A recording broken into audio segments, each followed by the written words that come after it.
there was only two builds really when it came down to it, which Right. was the Lex, Dr. Fate, or Shiny Knight and Cheetah. And the idea of the Shiny Knight and Cheetah was really just I didn't want to tentpole my team. Right. You know, it was the idea of okay, I've got multiple attackers and I'm just throwing it all out there. But it just feels like No, really like do that? well, that's just it. At 200 points, you're tentpoling no matter what. So it's more like, do you lean into it? And I would be inclined to lean into it at that point because there's no way to run away from it being a tentpole team when 2/3 of your build are already in one guy. Well, and that's it, which is why. Sorry, Jay. I was just saying at that point it's more that's your team. How do you support him, sort of thing. Well, and that was exactly it. That's what it came down to. Is okay, fine. Well, enhancement's not bad, and there's TK on Dr. Fate to get Darkseid into position, and then he can carry around Luthor with another outwit. Like, I feel like the dice are gonna. It's gonna be like They always are. Son of a. That's the thing with seals. Like, there's no guarantee on the probability control unless you get the name theme. It's like, am I gonna get the prob or am I gonna get the hits that I need? You know, that's what pushing Dr. Fate's for, though. Yeah. Well, that's probably what's gonna have to happen because I need prob. I know how it's gonna go. I'm gonna find out really fast. Oh God, I need prob. How do I make this happen? I also like the Jason strat of just jam as many figures as you can, because eventually an attack is going to... No, it's not. No, it is not. Well, a Meso is a given, and then everything else kind of goes. I remember playing one sealed Deadpool with Cable, and I still managed to crit miss like 3 times over 5 rounds or so, and I threw out those dice because, Tentpole is no guarantee of success at any point. The great part about Deadpool sealed, I think I had one game where I had like 4 characters. I had 4 characters with prob, and my first round was up against Venom Pool. Great, so glad I used my prob. Actually, now that I'm thinking about it, the only problem with that is the fact that, like, when you're relating your experiences to other people, you pull some kind of giant tentpole team, it really goes one of 2 ways. Either you win and everyone's like, yeah, of course you won, you were playing it on people. Or you lose and everyone's like, how could you lose with that? We're like, it's still a dice game. I saw people lose Thor sealed with Unimind, so it's a thing. If you crit miss enough, apparently, you don't have trouble. It hurts. Yeah. Well, that's it. If you didn't make a theme team, you have no way of re-rolling, and you end up making run attack roll a turn. Right? You're rolling the dice one time. Okay, here we go. Oh, there's a 3. Well, you could also do the thing where you make a theme team and forget you have theme prompts. There's always that too. I know. Mike will never forgive himself for that. I think we were like 3/4 of the way through our game where I was like, you haven't been using your theme prompts, Mike. What's going on here? It's like, damn it! Well, no. The real problem was when I remembered right after losing to that guy in the first round, trying to qualify for Canadian Nationals, I just need to kill one figure on his team. Even the loss wasn't the problem. At the end, when the cut came, I missed the cut by 40 points to that guy. So if I had killed anything on his team, every single figure on his team was more than 40 points. So the loss didn't take me out. It was that I didn't kill a thing on his team, and I had 5 friggin' theme probs. I had perplexes, I had outwits, I had a range attack.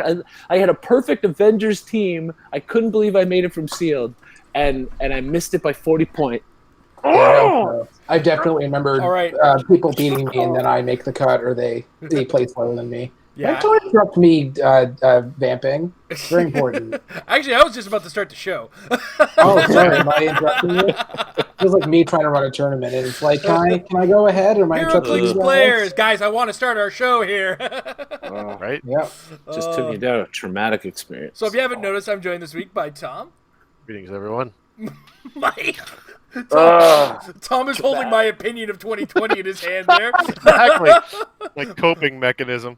Mike, who's wearing the visualization of 2020 on his chest. And Jay, who's probably got the general tone of 2020. I'm out of beer. So. There it is, see? We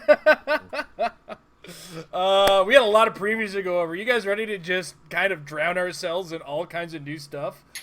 All killer, no filler. All killer, no filler. All right, let's do it. Let's do it to it. And we're gonna just no hesitation. There's a whole bunch of Fantastic Four previews. There's also some from Absolute Carnage.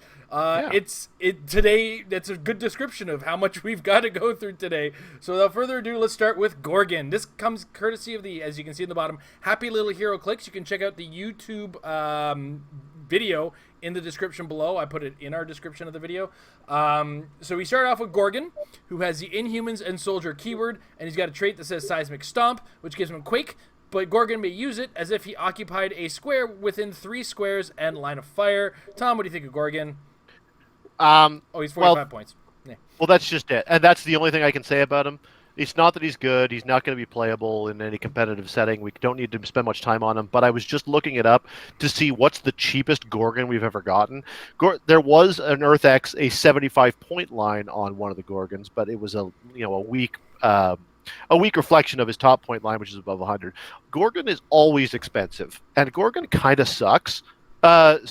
Like as a character, more so than as an individual figure. So I will take a 45-point Gorgon and play him more than I'll ever play any other Gorgon. So that will be once. And as a result, I will play this Gorgon once for 45 points. He's not a bad little hitter. All right, anything you wanted to add, Mike? No, I mean, yes, the small piece of he's got an 11 attack, 4 damage. So, yeah, that's pretty good for 45 points. But, yeah, you're never going to play him in competitive. No. If you pull him in sealed, sure, I mean, why not? 45 points. You might be looking to fill space in your team, and he's got 11 attack, 4 damage, and you could do that as part of your Quake 3 squares away from you. So, yeah, he's the best Gorgon ever made. Jay? I got to compliment the designer in completely streamlining Gorgon. He makes close attacks, and he has a Quake trait. That's all you need. Yeah, That's all you need. That's really all you need. Yeah. That late dial 19 defense is neat, but it's there. Yeah. Inhumans is kind of a weird keyword because they have like a bunch of different random good pieces, like the Lockjaws. Quake is good enough. The obviously amazing Medusa, but it just doesn't make a team. And even if it did, I just don't see playing this guy over a second Medusa, points aside. But I've played fun Inhuman teams in the past, and I'm happy I don't have to spend more than this number on Gorgon because he'll be good in that environment. And sealed, if anybody plays sealed with a set. Yeah. I mean, he's not like a good rare, but he's a good consolation rare, or hopefully good enough. Yep. All right. Next up, we have Silk. She's got Agents of Atlas, Fantastic Four, Shield, Spider-Man Family, and Reporter keywords. She ignores Elevated and Hindering for movement. She's got a trait 4 Shield Hunters. When Silk is given a move action after resolutions, remove an action token from her, and she can use Stealth until your next turn. And then her second trait there is Silk Sense. Super senses, but succeeds on a 4-6, and it is protected at wit. She's either 75 or 30 points with both the Spider-Man and the Fantastic Four team abilities. Mike, what do you think of Silk? I really like Silk. I think there's a lot of potential to this character. She's got 2 starting lines, and I mean the 30-point line, there's so much value going on in that 30-point line. I mean, her printed values may not be amazing, but so what? Again, it's 30 points. She's got Sidestep with Precision Strike. She's got the Super Senses trait, which is great. So she's got a 4-6 rollout. That's protected outwit. Plus, she's got that whole move action, move a token power. Well, with being a wild card, you could make her get her on a team with somebody with Underworld, and now she becomes a nice little taxi for 30 points. That gets to remove the token afterwards. I think there's so much to unpack with this figure. Lots of great keywords there. And even the 75-point line, there's a lot of good stuff there. I mean, 11 attack, 18 defense. Normally, I'd probably be more upset to see the printed willpower, but because of the fact that she's got the Super Senses trait, it's sort of mitigated for me. It's like, okay, great. She's got willpower, and in the beginning, she can sort of extend herself. So anyway, yeah, I really like this ghost. I think there's a lot there. I don't know whether I necessarily look at her as being so much something on the radar of competitive, but I think you have to put her sort of in maybe a secondary tier area because of those 2 different point values, because of those keywords, and because there's a lot of potential to this figure. Okay, Jay? Mike, you remember what the last Silk does? I saw you play her. Yep. Remember how many points she was? Yeah, was she like 70. 70 points. And this is 75. Yeah, this is crazy. And also, I defer. This is gonna be the only time you ever hear me say this, but you know better than me. Like, is she like so super spider sensey that she deserves the trait like this? Like, well, I mean, she was essentially supposed to have the same powers as Spider-Man. That she got bit by the same spider as Spider-Man, and basically, what I'm saying is, we didn't see it in Carnage yet, but I hope this isn't like a default trait for Spider-Man stuff because it's obnoxious with the senses. But Spider-Man is obnoxious. yeah, that little bastard. I don't really see the full line. Unfortunately, it just feels like too many points. And I think just like filler for Shield with Wildcard to take the team ability is good. Keywords are fine except for Agents of Atlas. I don't know how that's a thing again. And it can be really annoying to do Batman Prime on Shield with her, and then she can just wildcard Batman outright. I just really like the 30-point line. Like that push, if you can get stealth on her one way or the other, is just really good. Like plasticity, 17 reflexes, and actual threat, 50 super senses. That just seems like the most annoying thing to be next to in just all situations. And I guess decent Fantastic Four Death Fodder. I can't remember. I think they have to have the team ability still, right? So you have that going on. Yeah. And also just if you wild card it, can't they? Huh? Yep. It can be wild card. Okay. Yeah. Okay, just making sure. And worst case scenario, she's 30-point filler, and she can make the new Fantastic Four trait work if you need it. All right, Tom? This is a good example, and I mean this with all the love in the world, of a figure that I think is very good. I just have no particular interest either playing her or playing against her. I don't want to play her because you're just convinced that super sense is not going to work, and then she'll just go down in a storm of patheticness. I don't want to play against her either because then the super senses will always work. And we say stuff like that all the time, but it is that unpredictability factor that makes her frustrating. And that frustration is a good thing to impose on your opponent, but it's a hard thing to also shoulder on yourself. The fact that she's got nothing backing it up means that I would not have confidence really playing her, except of course at 30 points, because at 30 points she's a mad steal. But she's not such a mad steal that I'm building around her. It's just if I've got the points left over on one of these many, many good keywords, or some way to enhance her usefulness, as Mike has already addressed, then there's possibilities there. So I think she's great. She's just not great for me. Yeah. Tom, I also just realized she has, in addition to the obvious super senses reroll you want with Wakanda, she just also has blades. That's just wow. Well, she might, or she might be dead. Yeah, I don't see myself ever not wanting to push her unless I just really need that extra click. Like that second click is just what kind of sells it for me. I don't see myself wanting to stay on that top dial very long.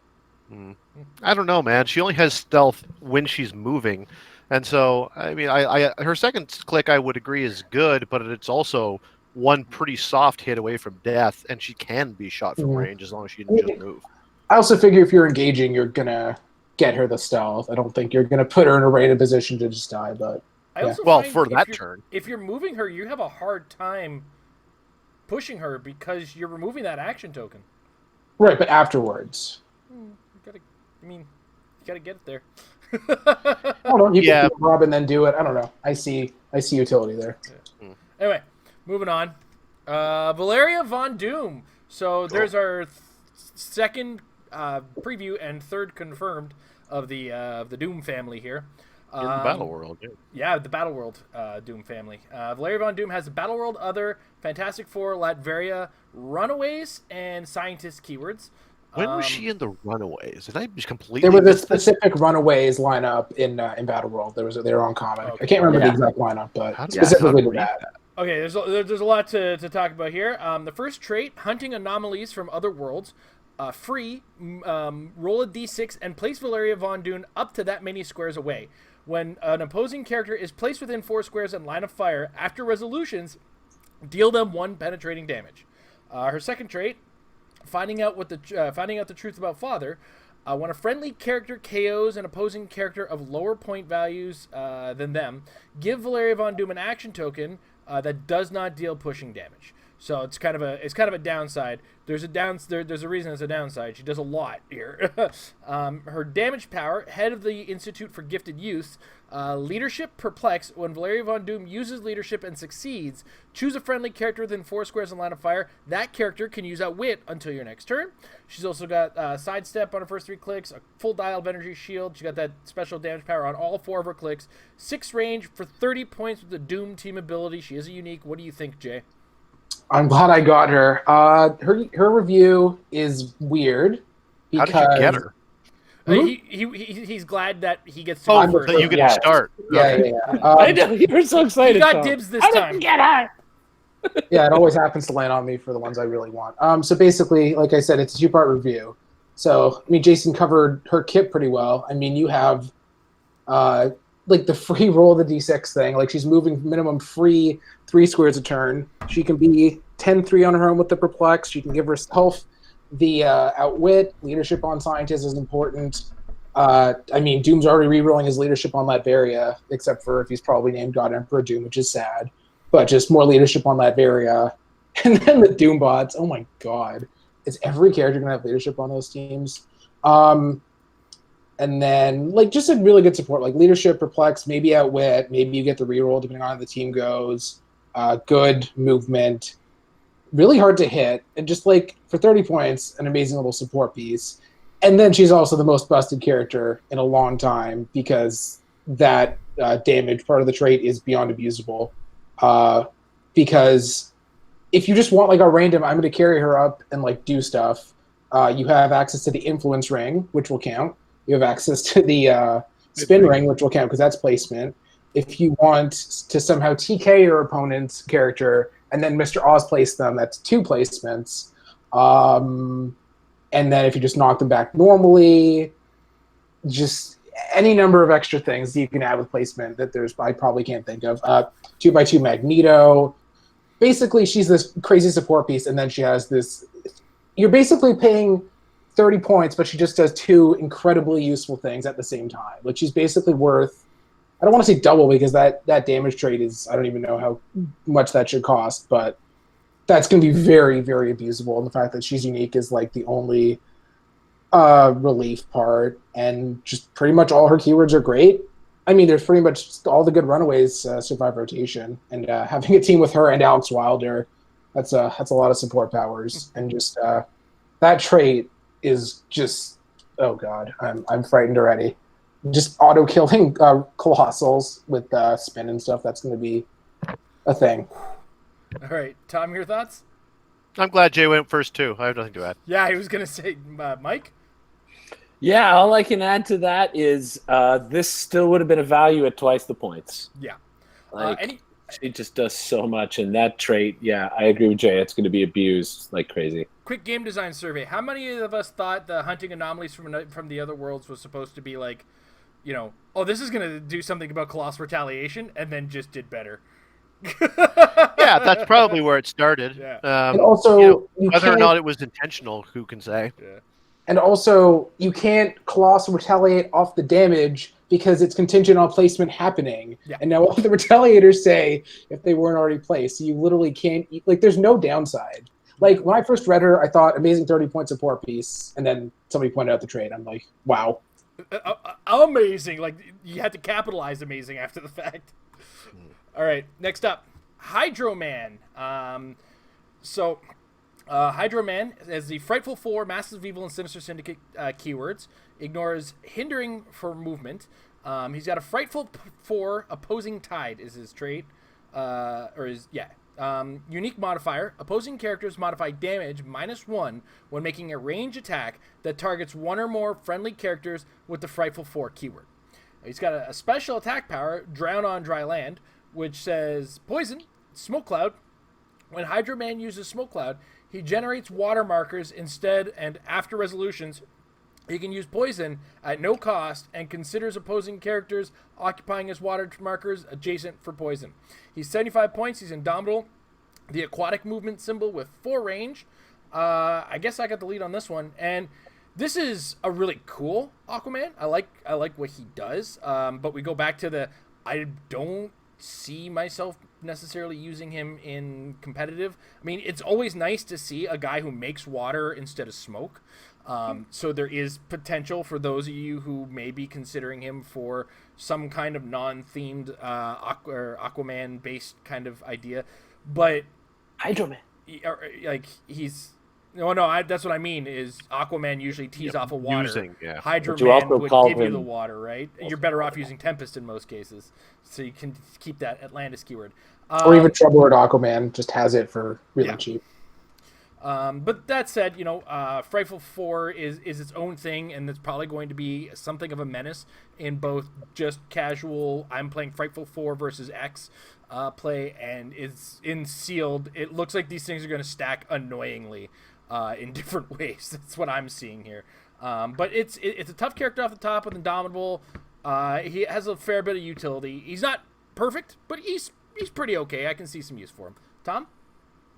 Yeah, this is the ham and cheese sandwich of the set so far. In that it's fine, and I wouldn't be sorry to get it, but I have nothing to say. I like the double rollout off the top, and I like that much damage reduction, and not a badly decent dial for 75 points, and the Indomitable's good. You could argue all day who's better between him and Sandman because they have so many tiny differences while being substantially more or less the same. We'll get there later, don't worry.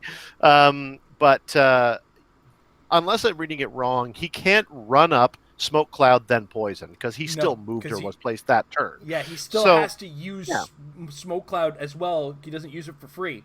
Yeah, yep, that's the problem. Right. Well, that too, I guess, now that you mention it.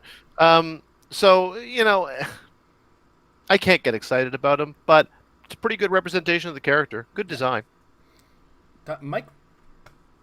My question is more of a rules-based thing, so I'm glad Jay is here. I guess I'm wondering why it bothers to say... Like, can you use Poison twice? Yeah, you could. Okay. It's at no cost in addition to the free. Okay, that was why I was wondering why they bothered to put in at no cost, but that answers that. So also because it's a triggered effect, so you kind of have to. Yeah. So, I mean, I'll say this for him. Hey, he can use Poison twice. That's kind of cool. Yep. I look at him and I'm like, yeah, he's a neat version of Hydro Man. He's different than a lot of other Hydro Mans we've had in the past in that he can be a little more aggressive and maybe do a little more damage. But I look at 75 points and I think of all the other things right now that do so much more for 75 points. Like this is this is just a straight out costed. Why would you waste the points on what this is bringing for 75 points? Jay, anything you want to add? I want to like Frightful 4 so far, but I just am really sad that the Black Panther set Medusa doesn't have it, even though she could. And I feel like I say this like every single episode we do previews. I like the dial, but it's just not. It's only appropriately costed. Yep. Yeah. The double shape change and reducer, and you can Psychic Blast him, but then you're getting -1 damage. And if Frightful 4 is good, that trait is good. Everything's good, but it's just printing 75 points is a death sentence unless it somehow competes with Jason Wingard, Lockjaw, and I'm sure there are other Shifting Focus Widow. Oh, that's you don't want to be 75 points these days. Yeah, that is a good observation on the damage that I almost missed there too. It's like you're attacking with the Psychic Blast, you're still dealing -1 damage. All right, next up, Dragon Man. Yeah. All right, here we go with the keywords. Easy, Tom. I'm happy I get the lead on this one. Circus of Crime, Enforcers, Frightful 4, Negative Zone, Monster, Mystical, and Robot keywords. He's got the Frightful 4 property damage. Friendly characters with the Frightful keyword have free. If this character is adjacent to a printed square of blocking terrain, generate a light object. He's got a special attack power intermittent throughout the dial. Mystical Breath and more. Energy Explosion, Penetrating Psychic Blast, and Super Strength. And then he's got a special defense power in his last 3 clicks, recharge the batteries, invulnerability, free, heal Dragon Man equal to the number of adjacent squares of printed blocking terrain, then destroy that terrain. He's a giant, he flies, he's indomitable, he comes at 120 or 75 points. Tom, Dragon Man. Super excited to see another Dragon Man.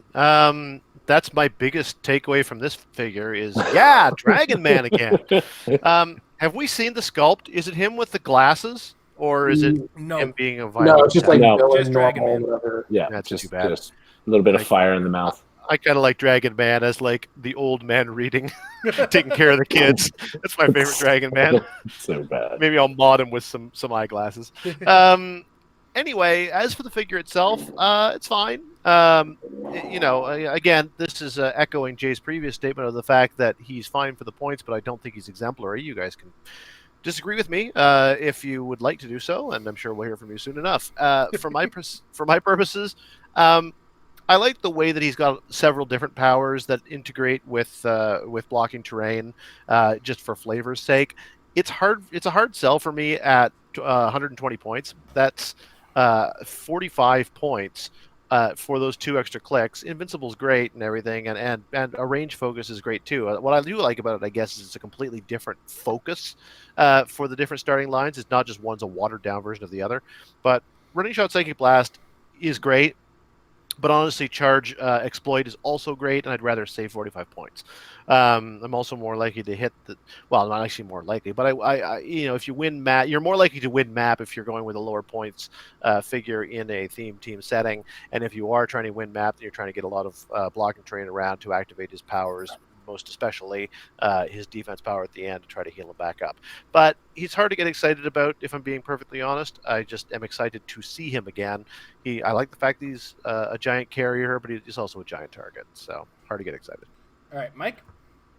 Yeah, like it's sort of like when he's first revealed and I'm reading those keywords, I'm like, oh, monster, mystical robot. He's got all the juicy generic ones. Oh, that trait's kind of cool. That defense power is kind of cool. Yeah, this is not a bad Dragon Man. Never going to play him. I mean, his point value, like Tom said, he's a giant target. So, you play him at the 120 points, and he's giant, and everybody sees him and outwits his defense and pings him 2 times and he's dead. You play him to 75 points, they ping him 1 time and he's dead. Like, that's just how this figure's going to play. It's how every other beat stick, slow-moving giant figure has always played in this game if you can outwit them. Like, it's the only thing that ever saves giants and colossals is some weird defense power or not being able to outwit them. All right, Jay?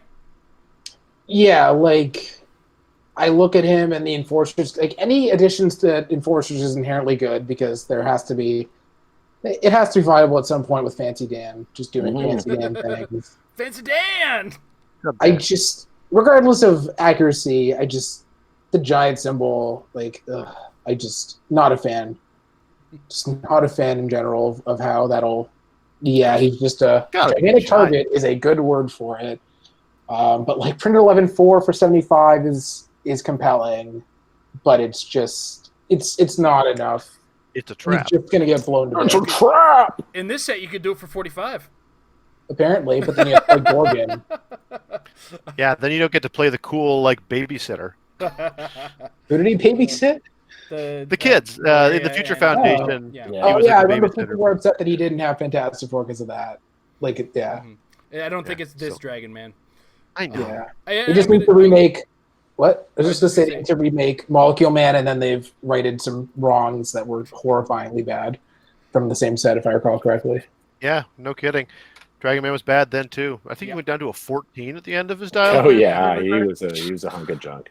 Yeah, he was in the one. I think him and Molecule Man are in the one random booster I bought from that set. And it was just like, really? That was the Avengers set, right? Yeah, at least you didn't pull Abomination. It was the first carded set. I got a super rare Abomination. Ooh, bad news, buddy.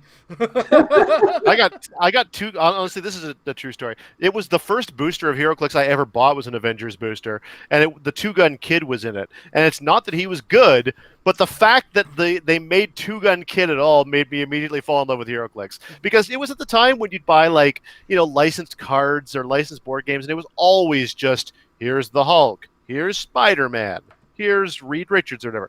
I was like, 2-gun Kid, this is the game for me. This game can do anything. And in some cases they have, in other cases they have given you the Hulk, the Wolverine, and the Spider-Man. All right, next up, Agent Venom. Okay, hold on a second. Okay. Am I reading this right? The first keyword is Codex? That's what I read. Yeah. On, You If you pull 4 Agent Venoms, then you can make a Codex theme team. Sure. Codex, Fantastic Four, S.H.I.E.L.D., Spider-Man Family, Thunderbolts, Monster, Soldier keywords. This is the Flash Thompson Venom for anybody who, it's Agent Venom, so you should have known. Circle of 4 is the first trait. When Agent Venom hasn't been moved or placed this turn, modify attack and damage +1. His second trait, call in help from me, once per turn. When another friendly character that shares a keyword with Agent Venom hits, after resolutions you may roll a d6. On a 3 to 6, place Agent Venom adjacent to a hit opposing character. Then he's got the symbiote trait, which gives him plasticity and shape change this time. He ignores elevated and hindering for movement. And then he's got a special damage power called the Venomist. Adjacent friendly characters can use shape change. He comes in at 75 or 50 points. He is indomitable. He's also a wild card. Mike, you got Mr. Flash Thompson. I'm excited for that because I love Spider-Man family characters. So that's great that I got Agent Venom here. I will say it's almost like 2 reviews. I look at him at 75 points, and it's like we said about all the other 75 points. It's a little tough. It's a weird number, and he's only got invulnerability, and he's, kind of easily outwittable, and he does have the shape change. And so 75 points, I still like the 75-point line. I think there's still cool stuff that he can do there. But I'm way more excited for the 50-point line. I mean, I think, wow, what a great way to fill in points. You've got 2 D6 rollouts with the shape change traded and the Super Sense on dial. He's giving people shape change next to him. Having him on a team, have him on a monster team and send a bunch of Wendigos forward, and one of those Wendigos hits, and now you get to roll his call and help trait and bring him forward. I think there's a lot of great stuff here, but definitely 50-point Agent Venom is hot stuff. Okay. He does only share the shape change on the second click, though, because it's a special damage power, right? Oh, see, I read that as a trait. But still, I mean, he's still got the 2 rollouts. Yeah. I mean, he's got shape change and super senses for 50 points. Yep. He's already got a base 10 plus the perplex. He's got blades. There's great value in the 50-point version of him. Add in the fact that he's got that whole call-in help trait. You just put him on any theme team. And here's a 50-point guy who can jump across the map and possibly survive with those 2 rollouts. Double Venom verse 2, essentially. Yeah. Jay?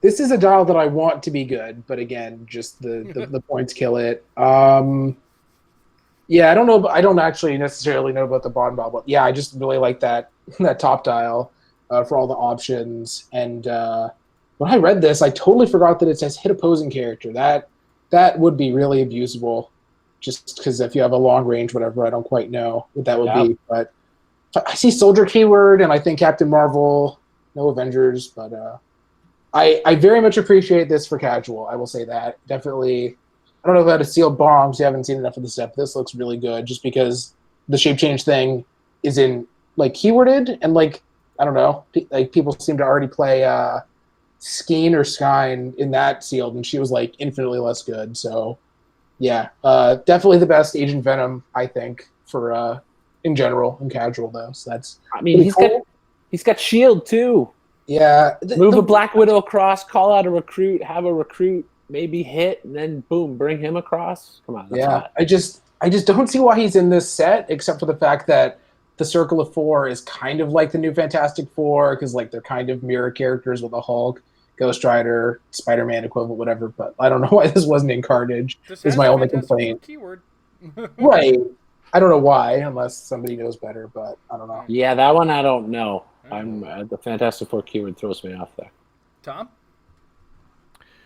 It's difficult sometimes doing this show since the COVID-19 thing has all set in, because nowadays I do it at my work computer, and as you can see, I've set my work computer up in my bedroom. And every now and again we see a figure that I just look at my bed and it seems very tempting, because I just get real bored real fast. And one of them, I ask me what's wrong with this figure, and I will be forced to say nothing. Ask me what I love about this figure, and I will answer. Have no choice but to say nothing. Well, no, or at least I will answer. Well, good trade fodder in case Mike doesn't pull one. You are 100% correct on that. Like, honestly, I completely agree with your assessment, Mike. At 50 points, I think that he's boss. I just can't really get excited about it. I don't know why. I don't know what's wrong with me. If he had charge, maybe I could get excited. I guess I'm also tired of seeing Flash Thompson Venoms with top dial, running shot, mediocre range, shape change and stuff. I just feel like I've had this conversation before. There is nothing wrong with this guy. This is entirely on me. So don't take my word for it. He kind of feels like... I think that was Tom saying "Don't at me, bro."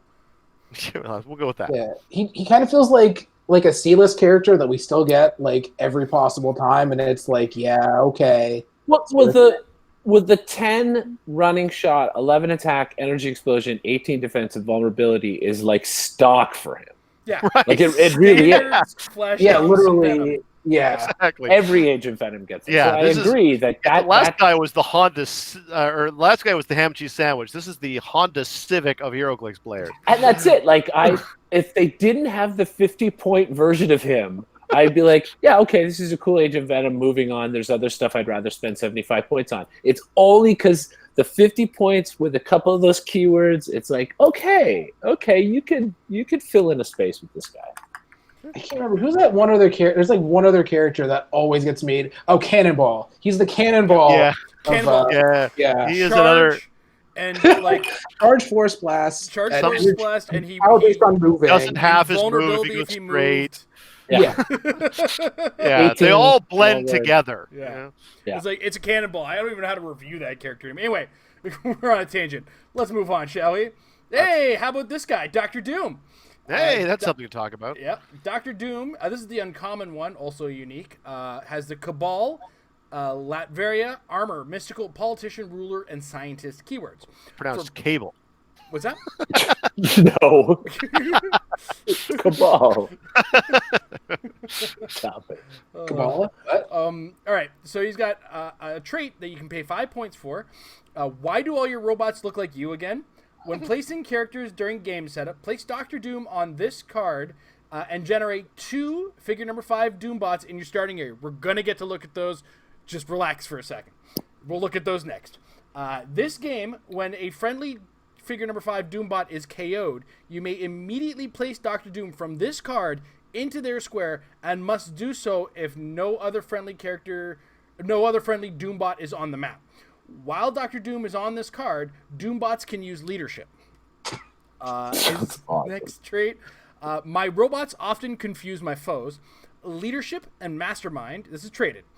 When Dr. Doom uses leadership and succeeds, instead of the normal effect, you may generate a figure number 5 Doombot. Doombot, make my new Doombot. He's got the Minions of Doom team ability.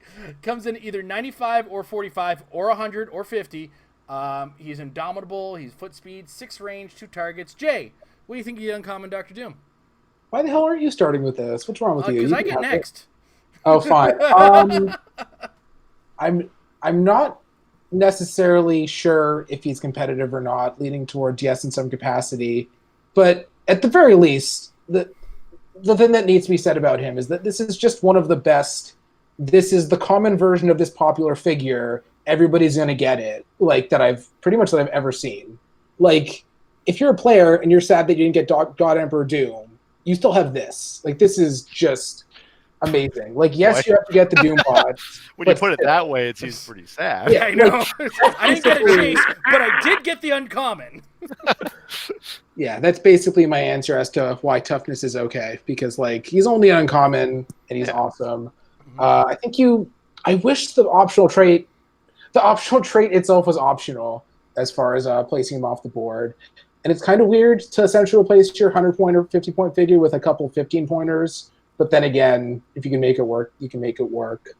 There's just nothing to not like, I don't think. Like, the dial is great. Values are great. Getting running shot, pulse wave, and outwit in the middle of the game, because I also don't see why you can't push the Doombots to death potentially, because it doesn't say, like, KO'd by an attack or anything. And they're short-dialed, so it should be... Like, it's just... This is just an amazing... slimmed down, does everything you possibly need Dr. Doom, and even some support powers for when he has lackeys, essentially. And also, 4 to 6 generate with the map is wow. Mm-hmm. All right, Tom. I think you should go next. All right. Didn't you already say you were doing that? I do like Doom, and I like Doom when he makes Doombots, and I like Doom when he is pretending to be Doom as a Doombot. I like everything about this character at an uncommon. Now, I don't see him being the focal point of a team, so I do not foresee myself playing either 95 or 100 points for this dial, maybe in like more casual games. But I do see a 50-point support Doom that starts as two 15-point characters that eventually become this 50-point character later on, who will make more of those 15-point characters later on, possibly, a little bit more. And, you know, the Doombots themselves, if they can get... They do have some pretty solid stats that we'll look at then. If they happen to get some kills or other things on your team with the Doom team build, they happen to get some kills, he gets a little bit of extra longevity. Now, granted, the 50 points, 4 clicks, you're not probably surviving a lot of things. But, you know, to actually kill the 50-point Doom, you've got if I pay 50 points for this Doom, you've got to get through 2 characters previously. So that's 2 attacks or 1 really big multi-target Psychic Blast. And then you've got to kill Doom. So, like, effectively, he's kind of got 8 clicks at 50 points. So, I mean... clicks that give up 30 points, but yeah. Yeah, sure. But, I mean, it's extra work that you have to do to get to the meat and potatoes of it. And so ultimately, I like the flavor of him. I like what the potential on him, but I do not see myself kind of like main forcing him at anything other than the 50-point line myself. What do you think there, Tom? I don't know. Like what can I say? I think that this is a great, fun figure that feels like a Doctor Doom from a comic in the 60s. Mm-hmm. Like, I've got somewhere in this house one of those old, like, omnibuses or whatever they called, the big color-collected Fantastic Fours. And this feels to me like a Doctor Doom from that book. So where every issue is like, oh, shucks, it was just a Doombot. Right, exactly. So from that perspective, I think it's great. Honestly... I think that it's an interesting use of points for it to cost you only 5 points to give your opponents 30. Because those Doombots aren't bad statistically, but boy, do they go down fast and hard. And I'm not sure it's worth 50 points to get this Doom and 2 Doombots. I mean, that's hard to say. Like, it's good for what you get, but you're also giving up a lot to do it. I mean, what am I talking about, though, right? My all-time favorite Heroclix piece gives up 50 points every time you use it for 2 clicks of life. But it's an awesome 50 points. I'm talking about the tank. May it rest in peace. I didn't want to say it. I wanted to let you get there. Yeah. Anyway, a lot of fun, but that's all I can say. I'm going to add popper viability. Well, is Popper count uncommon? Yeah. Yeah. Yep. Okay. Does Popper count as a format anybody should want to play? Ouch. Apparently, once a year for states, we're supposed to do it. Mr. I'm the Rock Judge. I had no involvement with that decision, and I apologize. Yeah, I don't think Popper is proper. Oh. You know, I think you guys covered all the things there, as it were. I think it's a pretty cool Doctor Doom. I love the idea of how those Doombots work, and especially once you read the Doombots, it becomes even more fun. I don't know. You know, I feel like 200-point Doom from the starter, plus this Doom at 50 points, plus Valeria, and maybe a Doombot. Well, that's 295 points for a Latveria team. Yeah, why not? I like how you managed to make Valeria rhyme with Galleria. Yeah, so he's definitely a very cool iteration of Doom, and I think the Doombots definitely work in a way that will make you think of the comics. And I feel like there's somebody out there who's going to find a way to exploit this Doom. Yeah, he's a cool Doom. Let me actually just plug one more thing, which is just a nod to the designers. I'm glad it wasn't just yet another iteration of he's got the same clicks, powers, and design, and you don't know which one's the real one. Like, we've seen that go around a few times. Yeah. I'm glad they didn't even try it this time. They do something different, and they did. They're complementary, but they're not identical. Absolutely agree with that. Also, and I'm going to blame Scott D'Agostino for this because he kind of put it in my head as an earworm. I am going to sing Doombot, and I rolled leadership, made a Doombot. Every time I roll. Also do like the idea of his running shot being I'm a man of honor and style, just kind of saying this is a stylistic Doom. Okay, moving on to the Doombot themselves. I just wanted to one more thing. What's if up? This is the worst that Latveria has so far, I think it's shaping up to be an incredible keyword. Yeah. Speaking of the Doombot, which we've spoken about quite a bit, the Doombot has Latveria, armor, and robot keyword. No shock there. He's the real Doom Ore is his trait. For all characters with this power, when a friendly character with the Latveria and ruler keywords would be targeted by an opponent's attack or use of Outwit or Perplex, you may roll a d6. On a 4 to 6, that opponent chooses an untargeted Doombot to become the target instead. This is an important part. The new target must be legal, and you don't choose a power for Outwit until a new target is chosen. So it's kind of like a neat little shape change. Anyway, this has a Doom team ability. It's got running shot with 10 attack and 3 damage. That comes with this power, of course. It's 2 clicks for 15 points with a 5 range. 1 click with the running shot and energy explosion. Another click with a sidestep and energy explosion. If you happen to push him, it'll also have energy shield. I don't expect this character to live through an attack. I'm going to say that right now. And it probably isn't going to live through the attack that he sucks in from the more important Dr. Doom. But that's, I think, a really key point of this character is, I mean, it's a Latveria, Latveria and ruler. So it is basically anybody named Dr. Doom. And I think Valeria also has both those keys. Not Valeria, but Sue does. Okay, cool. So, you know, they will take, I'd rather lose to 15 points than clicks on my 200-point character or my 100-point character. So we add that little bit of defense to it. And if I'm putting them on the board as opposed to calling or like using them from the Doom, the other Doom, I'm a little bit more inclined to include these just as parts of my team, kind of like individual little protected cards from back in the day, for those of us who remember. I pay 15 points a pop for them. It does have a running shot and 3 damage, which is really good. When you compare for 15 points, you can get a shield agent, which has, you know, if you happen to have a shield guy, running shot and 1 damage. So, I mean, granted, they'll have different powers, and this is just 1 dial that you get out of it. But ultimately, I do like the value that you get out of the 15 points here. It's not a lot of staying power, but it is a good defensive figure for characters with the Latveria and ruler keywords. So I'm definitely going to accumulate multiple Doombots, much as I've done with characters of this vein that either get made by another character or are good in numbers. And it's really good for 15 points, in my opinion. What do you think, Tom? Yeah, I think so. I think one can really go down a deep rabbit hole trying to weigh the pros and cons of the damage power.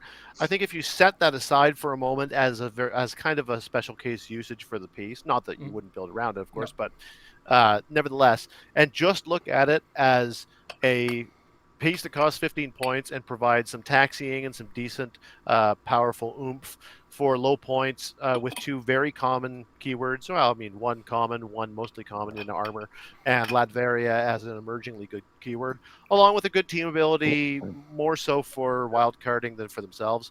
And then you get quite a lot of economy, and in a game right now where, for better or for worse, theme is really crazily important, then I think that goes a long way. You know, I'm not personally a fan of the way that map rolls can kind of determine the outcome of games at this point.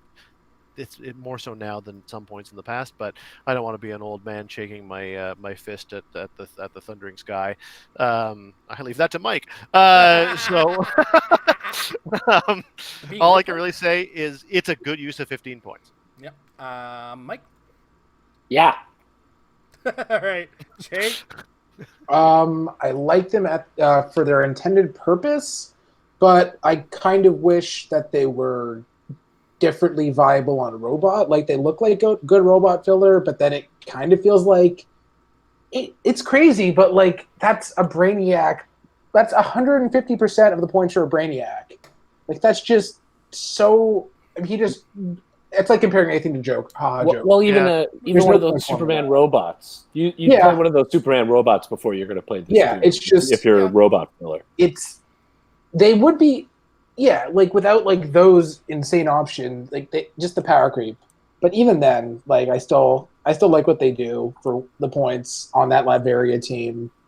It's essentially like it's mastermind fodder that can be from a range, and that if you want to get rid of it, you have to outwit them, and then you're outwitting something on not that character, and then you might have more. Like, I mean, and also being generated, like considering that they're generated as well, they're just I think incredible for that purpose. And I guess I don't know how much I love them as the replacement for that Doom, but I guess it's more easy to swallow if you're doing the low point Doom, but I like the high point Doom. So there's just, nothing to complain about, really, except for the general power skyrocketing. Yeah, it's funny. It's not even like the usual complaint that we have where, it's good for its points. This is outstanding for its points. There's just stuff that's more outstanding. Yeah. It's like, this is really good for its points, but you know what's better for its points with the same keywords? 2 other figures. Yeah, like the Brainiac complaint can be deflected somewhat by the assumption that not everyone in the universe has unlimited access to chases, but the Superman robot argument cannot be refuted so easily. So. All right, next up, we have Wizard. I know Tom has something to say about Wizard. He's got the Frightful Four, Intelligentsia, and Scientist keywords. First, he's got Form the new Frightful Four. At the beginning, okay, this is the same as the Fantastic Four one, but I'm gonna have to go through it. At the beginning of the game, you may replace up to 4 friendly characters with the same number of characters from your sideline on their starting clicks. All replacement replaced characters must have the all replacement and replaced characters must have the Frightful Four keyword and different names. The total points of the replacement characters can't exceed the total points of the replaced characters. So like we said in Fantastic Four, here it is again. His Frightful Four trait, you meddling fools are no match for my intellect. Friendly characters with the Frightful Four keyword within range and line of fire have protected outwit.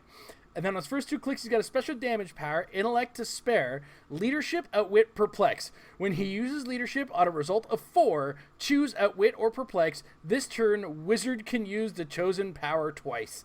He's 75 points. He flies with the Doom team ability. Tom, what do you think of Wizard? Well, here, let me screen share for a second. Look at this wiener. Just look at this complete loser.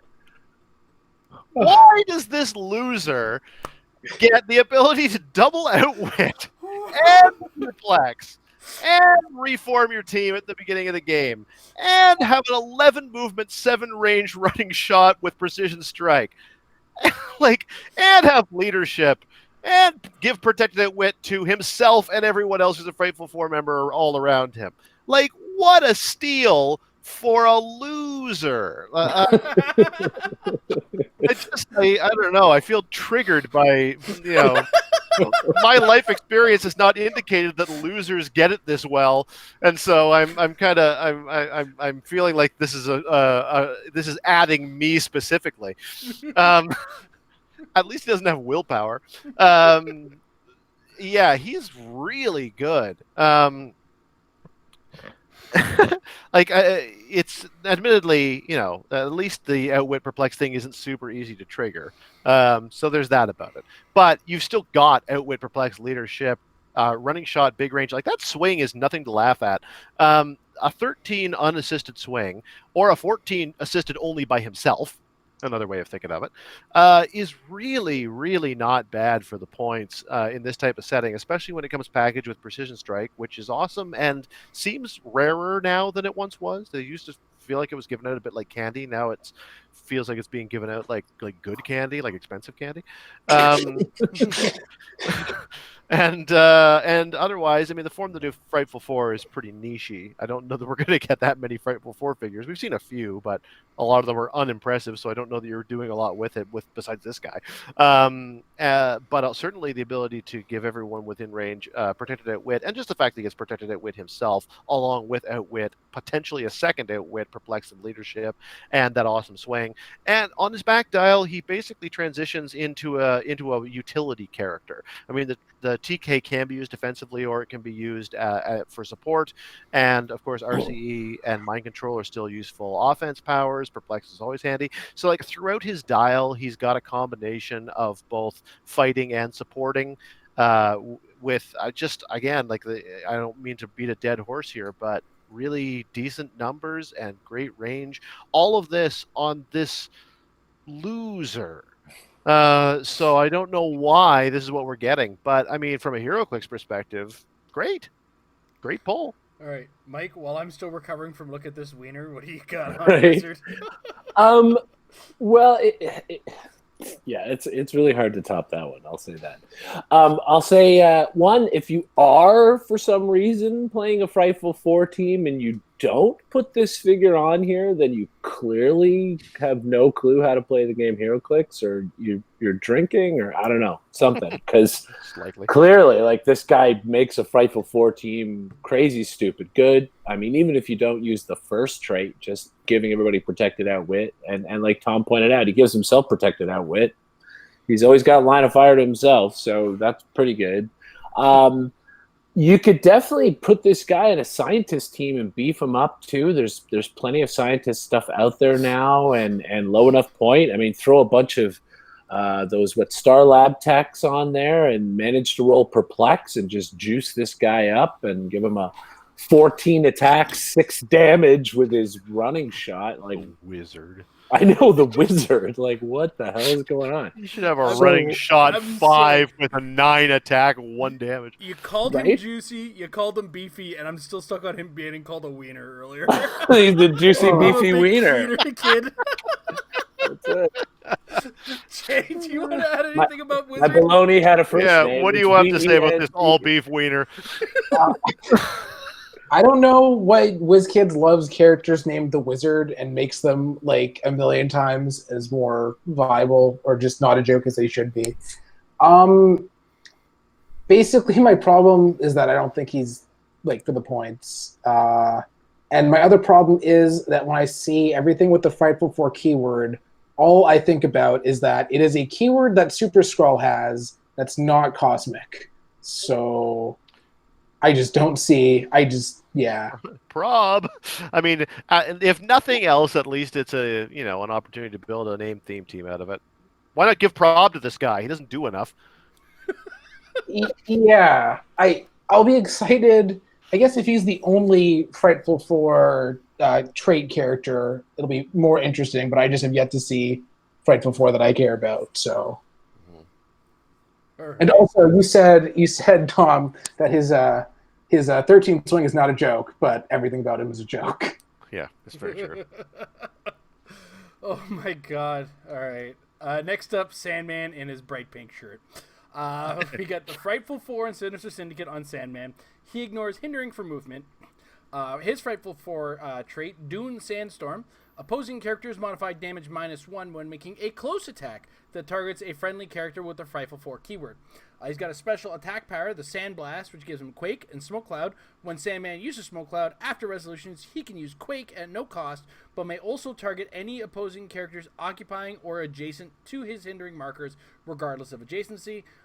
He's 75 points. He is not indomitable. Very similar dial to the Hydro Man. Again, lacking the indomitable, though. But he's also got the Doom team ability. Mike, what do you think about Sandman? Hey, Jay, did you notice on the comic book cover on the card, you can see Medusa right there?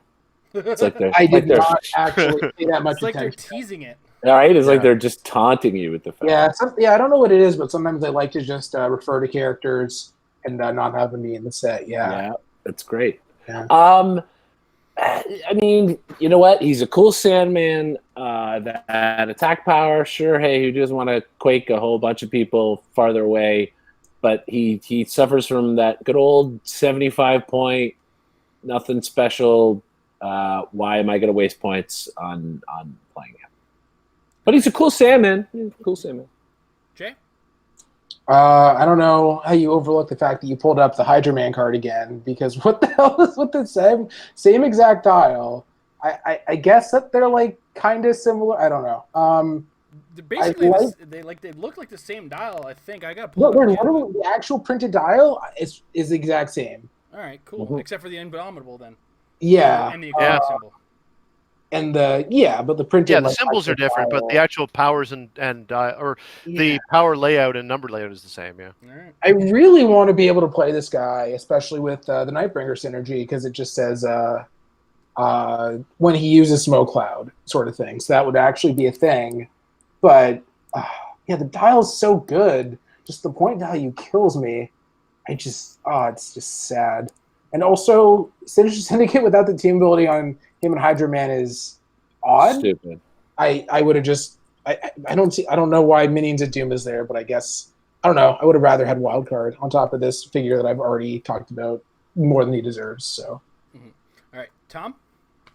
Well, ever since you mentioned it, like I was thinking Sandblast. Like that really seems like it should be the name of a song because we all remember Sandstorm.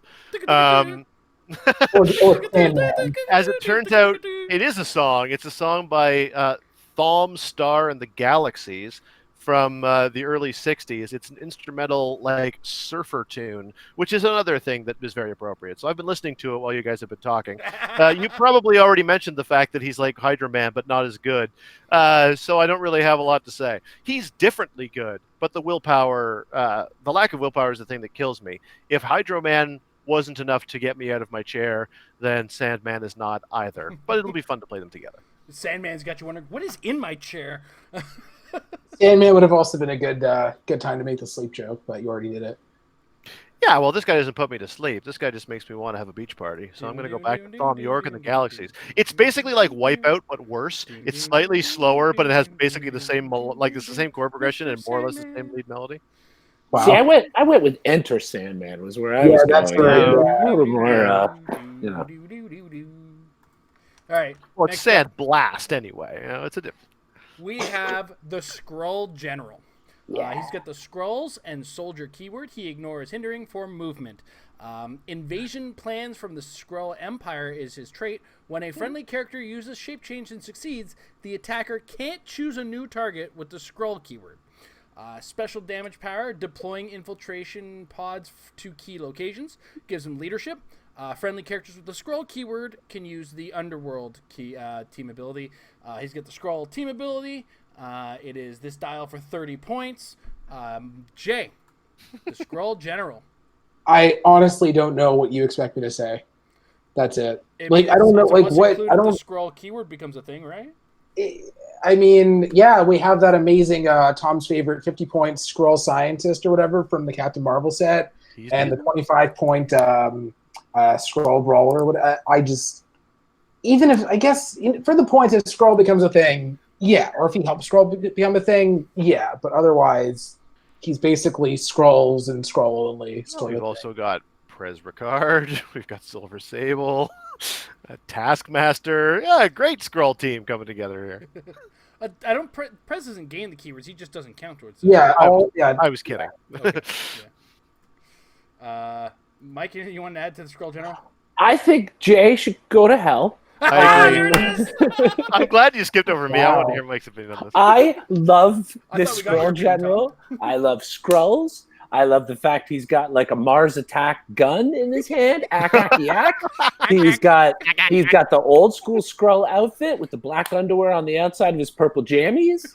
I love him. Are you kidding me? Leadership, giving all the Skrulls now can carry other Skrulls. Getting shape change. So make a Skrull team. Guy rolls shape change. Your whole team now can't be targeted. Are you kidding me? That's great. I'm making Skrull teams till the Skrulls come home. Skrully goodness. Tom, was there anything you wanted to add there? No. I wanted to hear Mike spout off. I just think he's good for 30 points by any measure. We're gonna have a Kree Skrull war here now, Jay. 5 clicks for 30 points with like traded quasi shape change is great. It's great. And leadership. Sorry. Did you say Kree Skull War when we have that Captain Marvel? Yeah, good luck with that. Yeah. I'm just going to roll shape change every time. Shape change! You? No. And also, you don't need me to tell me to go to hell. I think you just want to say it every time you talk to me. Look, you knock it. No, I think that Skrull Scientist is pretty darn good, although better in an ID card world, unfortunately. All right, now we're moving into Game Trade Magazine and some spoilers for Absolute Carnage. Wow. So the first thing we get to look at is the garbage can. It's a light object. This object. Look! It appears that Flash Thompson Venom is in here. Wow. Oh my God! He's actually not bad, but we don't get bad dials anymore for the most part. So I mean, what are you gonna make fun of? It's good, but I can't play it in X level because this is the Meta Lab. This is where we talk about competitive play. We might have to start including some casual just to remind people, like, look, it's a good figure. It's a really strong figure. It's just not gonna win worlds. That's kind of got to be the conversation, I guess, or whatever. Anyway, moving on to. I got to go for like a minute or two, but I have like a whole essay with citations about the Super Rare Spider-Man. So we'll skip over it for you.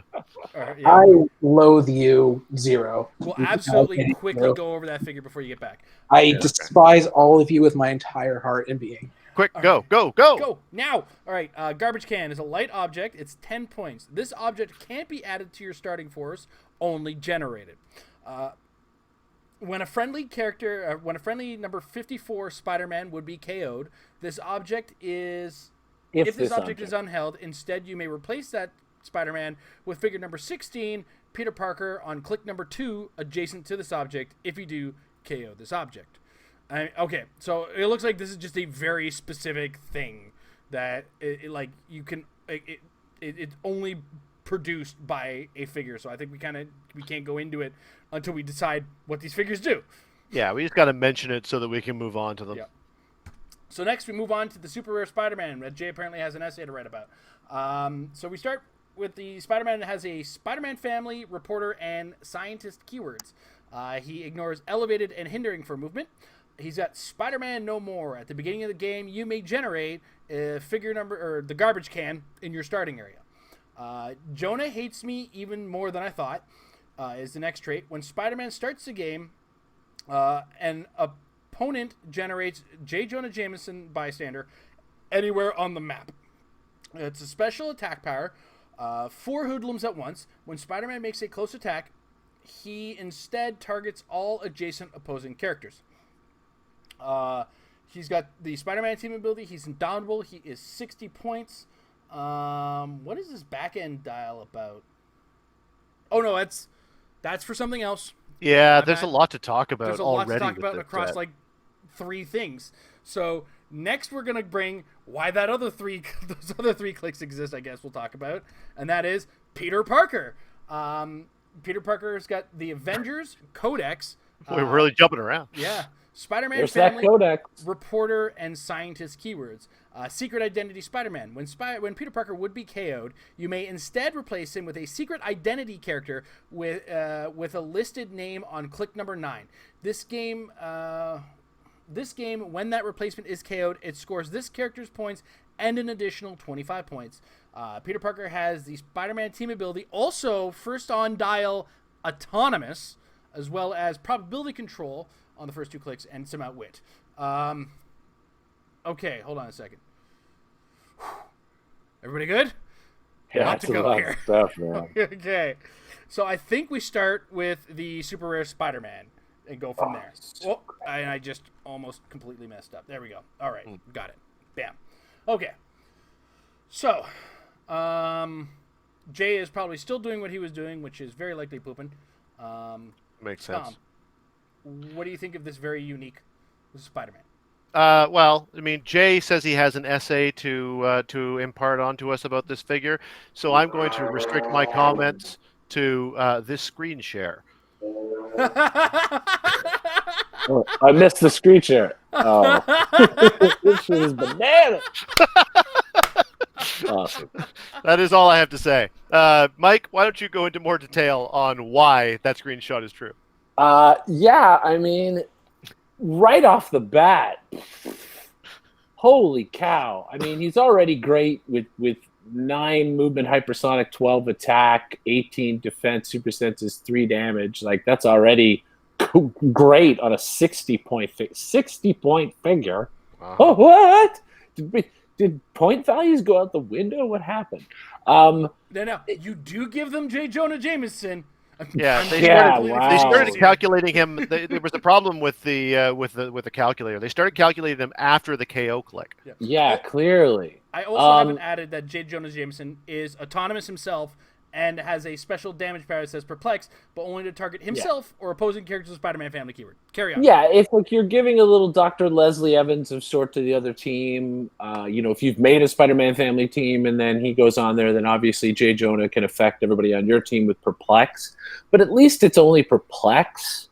If it was Outwit, I'd be more worried about it. It is a numbers game, and I don't, Perplex could help the person, but I guess to me, that's just such a small trade-off of this figure. Again, 60-point figure who can hypersonic in with his 12 attack and attack everybody. Everybody. Just run into a crowd and that, just like with the Batman, with the Prime Batman, these numbers are you can play with them, just triple Perplex up his damage to 6. Okay, I'll just hypersonic in with my 12 attack and hit everybody for 6. Each person gets 6. What? Mm-hmm. What? Yeah. And he's 60 points. And I don't even. And when we go back to this picture, I want to talk about exactly how bananas this gets, because not only is this 60-point starting dial is absolutely amazing, but when you kill it, now it becomes your support prob character, and when you kill that, if I'm reading this all right, am I reading this correctly? We'd be KO'd, instead replace him. You go back to those last 3 clicks on the other dial. I think... No, are you talking about can't Spider-Man Peter to Spider-Man? No. Yeah, you can't replace and replace. Yeah. It's still too good. Yeah, for clarity of ruling of people who don't necessarily know, I've got this question 100,000 times. So when you put the Peter Parker on your sideline, you designate him for the trash can effect or whatever, the Spider-Man effect, whichever it was, the Spider-Man No More effect. That is specifically what he's there on the sideline for. He can't leave or return the sideline for anything other than that one effect. Similar reason why you can't use Jason Wingard Pog makers with Troubler to Troubler as well as Pogs. It's one or the other. Fair enough. Let no one interpret that as, he's not that bad then. He's still. I mean, you get it one way or the other. You get a 35-point prob, two clicks of prob, 2 clicks of outwit, that turns into, the second click of this dial. For, you might lose an extra 25 points. Shucks, I'm pretty sure I got some value out of this Peter Parker, right? Or this 60-point character becomes that Peter Parker and goes from I'm an attack character to I'm a support character, and I'm still not useless yet. So there's a lot in that just to kind of. All right, Jay, you said you had a lot to say about this character. Did you just talk about him?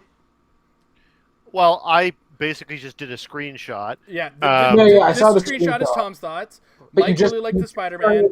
I kind of like, and I just kind of went, this is just crazy. Everything that's going on here is amazing. Now that you've taken a break, then we can all take a break, and you can talk for the next 40 minutes. Yeah, I also looked down on my rules tangent, but basically, the Spider-Man No More effect is a distinct game effect in Secret Identity. Right. That was it. And it's a good thing then this is a unique Spider-Man. Yeah. Also, if you could do all that, you still couldn't do that replacement. Yeah. Which is why if it wasn't a unique Spider-Man, I'd be able to put a second Spider-Man on there, wouldn't I? Because it would be for the sideline character. Yeah. I must say that in this world where they've started more often putting things in brackets that are kind of known to be true, but just as a clarification for anyone who might be confused, this would have been a good opportunity to do that, I think. Yeah. I suspect that there will be lots of venues that get that wrong. Yeah. Anyway, Jay, I think we've interrupted you enough. I have so many problems from so many different perspectives. I guess for clarity I don't hate Spider-Man. He's my favorite Marvel character. And when I was growing up, we actually had good Spider-Man movies. And also Spider-Man 3 is fine. I don't want to hear any feedback. Don't at me. Hold on, I just got to mute Jay now because apparently his opinion is trash, and we got. I said fine. I mean, I really like the Sandman plot line. I like how it added 40 minutes. What a great film! Yeah, the emo dance number is the best part. You guys, we really gotta let Jay go. I thought Venom spoke and anything high. is inherently bad. Venom is terrible. Yeah, really well cast. So, yeah, I barely heard Mike talk about the being the close combat equivalent of Prime Batman. I also, from a gameplay perspective, I love negative traits that like decrease cost, but I don't like them when they're this meh and apparently like cut the cost in half. I don't understand the point formula anymore, and I'm kind of just broken, just broken inside. You understood it at some point? Well, I'm jealous of you. there was a vague notion that it existed. Holy crap. I've been misreading this the whole time. For some reason, I just thought that at least it cost 10 points to generate that garbage can. No. But it sure doesn't. Nope, Nope. it's just part of the whole I'm paying for this character. That garbage can shows up.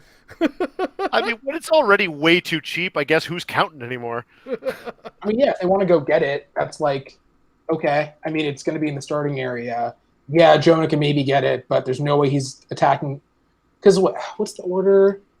You generate. Jonah is generated before because he's on start of the game is before. So you can place your garbage can based on where Jonah is. So there shouldn't be a way for him to even get it immediately. Though it would be funny to just imagine J. Jonah Jameson running across the field holding up a garbage can.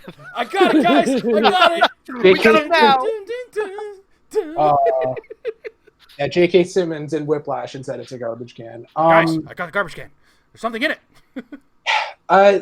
I mean, there is one kind of redeeming factor to this Spider-Man in that he doesn't have Avengers, but that's like, going 12. Also, scientist was already shaping up to be just a ridiculous keyword, and then they printed Valeria, and you can give him sidestep with Claire Finn. You can So I guess with Mr. Oz, you see Mr. Oz in 8, and then he sidesteps 2 if you position properly or whatever. So that's 10. Yeah, he's a 19 swing. Punching that next square, and obviously, like Valeria is only 30 points for 1 perplex. Alex Wilder or whatever, like you're gonna get it. And 20 swing. So like he can hit from his starting line in row 2, then he can hit row 22. But the opposing starting area is 23, so I don't see any way that you could get him any further. I think it's fun. Yeah, he's trash. Never mind. Yeah, it's just what is this like?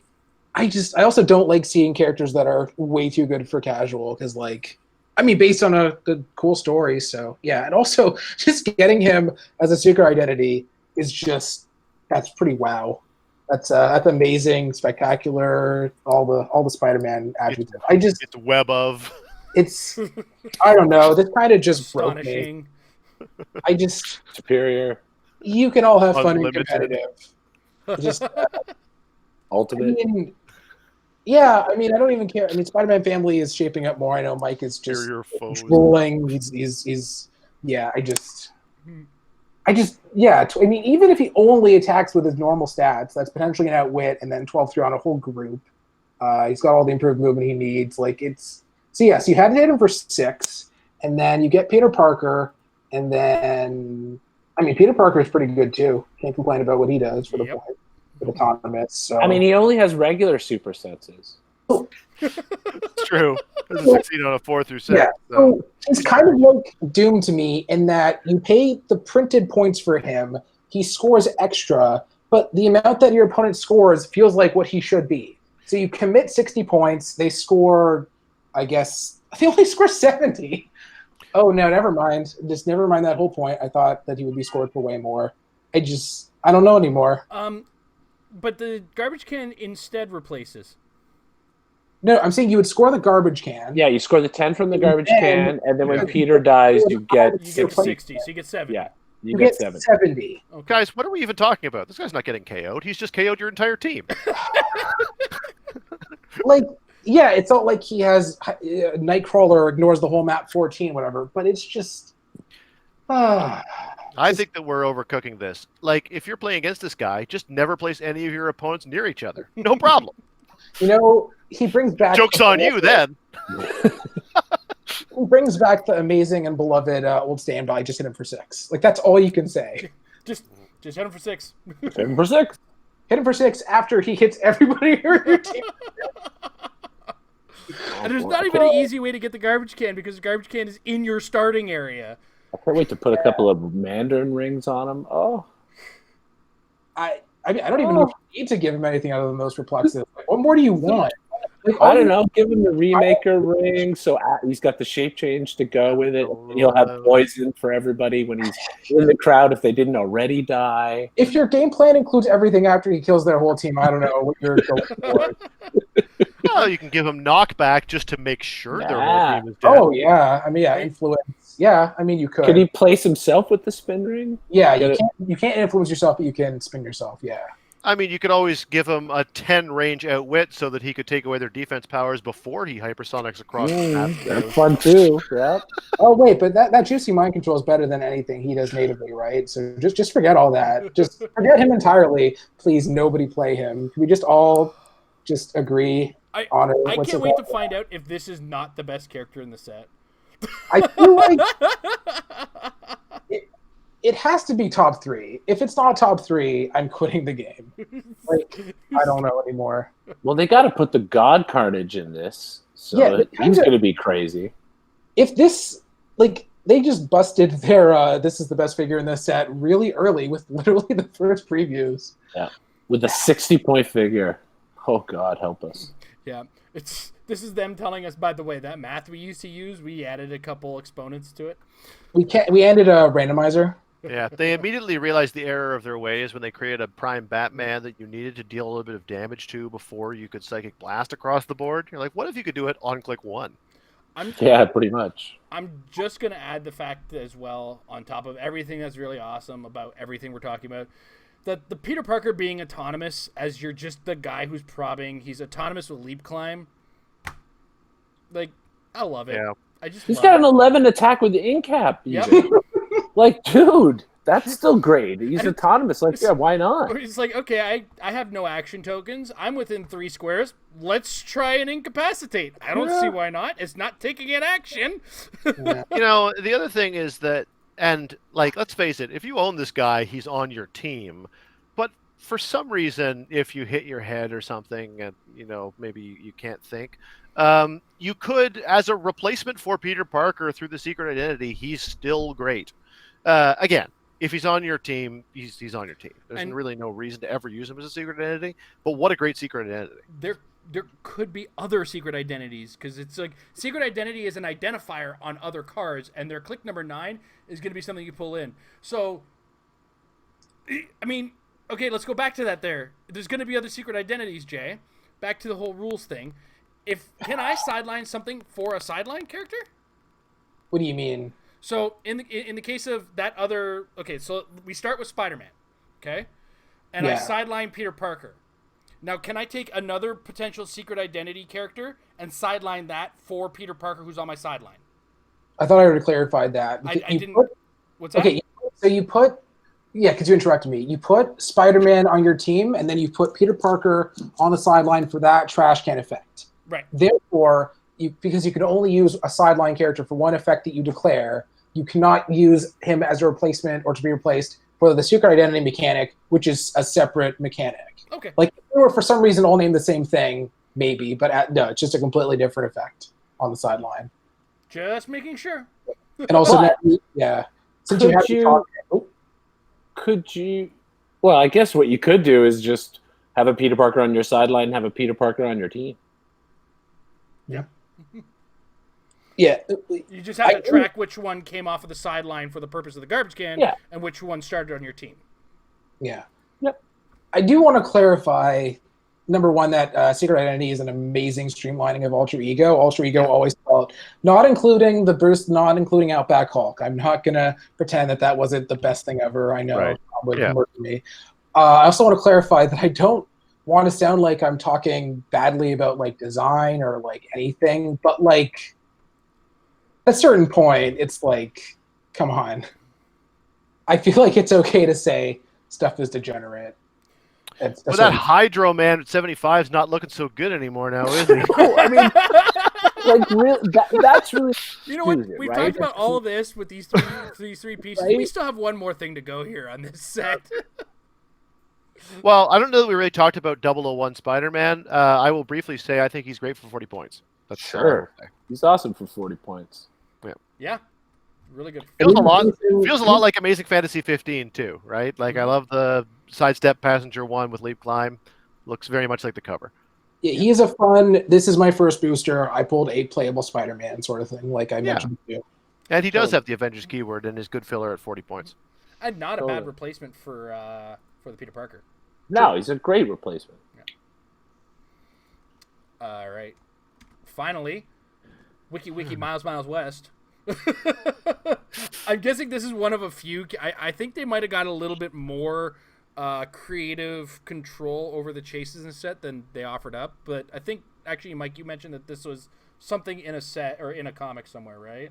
It's looking like it's actually very recent. Okay. I only ever pick up trades, so I'm a little bit behind what's current, but I was doing a little bit looking online, and apparently there was a sort of a recent storyline where Miles got sent to the past or something like that, connected with the Spider-Verse thing. So this is some storyline that was very current, apparently. Yeah, well, sometimes, like, WizKids gets the approval to make designs before the comic even comes out. Like when we got Jane Thorne and Nick Fury and the Sam Cap sort of thing. Like, like this just might be, they literally got told this is going to go to print and whatever sort of thing. We also got Iron Pharaoh off of a comic cover, so all those Magneto, who has a power called Only on a Cover. Yeah. All right. So Miles West has the Spider-Man family, past, and police keywords. He ignores elevated and hindering for movement. My kind allies is his first trait. When establishing theme teams, characters in your starting force with the police keyword gain the Spider-Man family keyword. Back to the past, baby. He's got call-in help from the Spider-Verse when Miles West hits an opposing character. If I gotta say that name every time when I'm reading this, if no character has been placed this turn, after resolutions, you may roll a d6. On a 3 to 6, place another friendly character with the Spider-Man family keyword adjacent. Then the next one, fastest webs in the West. Miles West and adjacent friendly characters can use shape change, but only for range attacks. When Miles West or an adjacent friendly character use shape change and succeed, after resolutions, give the attacker a webbed gun token. And his fourth trait, no guns in my town. Characters with a webbed gun token can't make range attacks and have power. Remove all webbed gun tokens from this character. Protected pulse wave. He has 60 points. Indomitable is a what you see is what you get dial, but I think I've said enough with the PD team ability and the wildcard team ability, courtesy of the Spider-Man team ability. Who wants this one? Mike, you want to talk?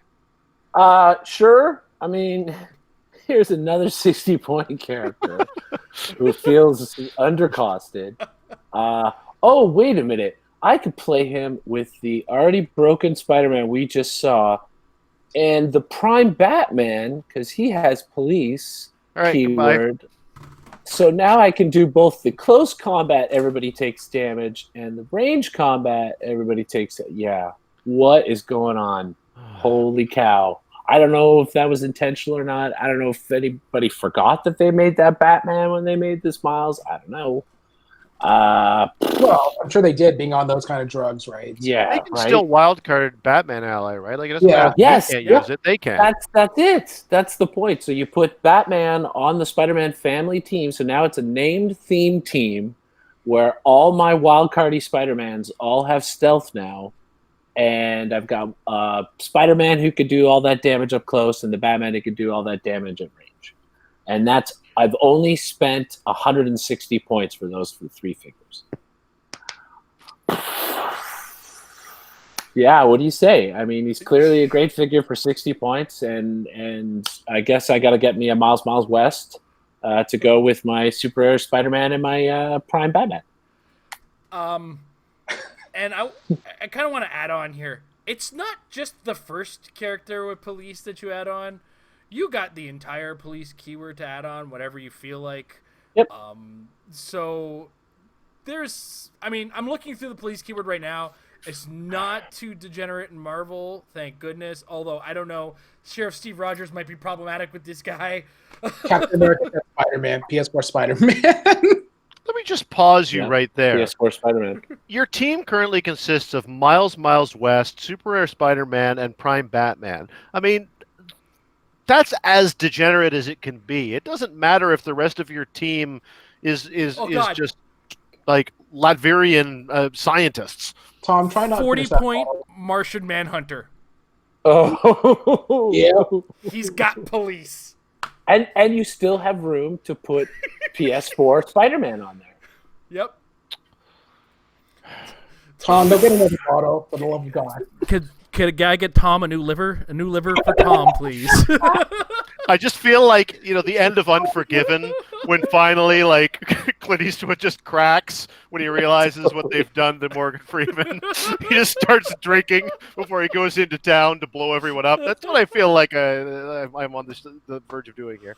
Only I have nowhere to go and nothing to do except the drinking part. Man, I shouldn't have been able to do this with my Banshee team.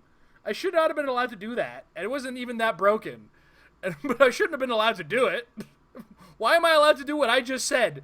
Yep. What Mike just said. The only downside is at that point, where are you getting all those perplexes you want to make, your Batman Prime and your Super and your Spider-Man, like, team killers? I mean, can you do that with 140 points? PS4 Spider-Man. With the amount of points, I just don't actually see using that Spider-Man. We got PD team ability coming from these guys, and as long as Batman's drawing forward. Well, PD helps attack. It doesn't crank damage, right? Yeah. Negatives on their defense, yeah. Right. But nothing else. Okay, well, this has been fun. No Police. That's the best. Big Boss Hill. That's a good one. Oh yeah, great value for 60 points. Too bad she's 85. I tried so hard in the middle of you talking about that to stop you. I was like, no, Mike, Tom, stop, no, Tom. She's 85 points. He went on this whole tirade. It's like, this is a great 60 points. Why is nobody playing this 60-point character? Because it's an 85-point character, Tom. It's a real shame. Realms had it wrong. For a second there, it was great. Cocaine's a hell of a drug. It's just a real shame that Batman is a Prime, because then you can't play Earth X Prime Venom. Yes, that is a shame. She's good. I mean, she won a States, so she's good. Yeah. Hey Tom, you could play Grey Ghost. You can. It's true. He's got police range for Perplex and just good in general for all those ID. Oh.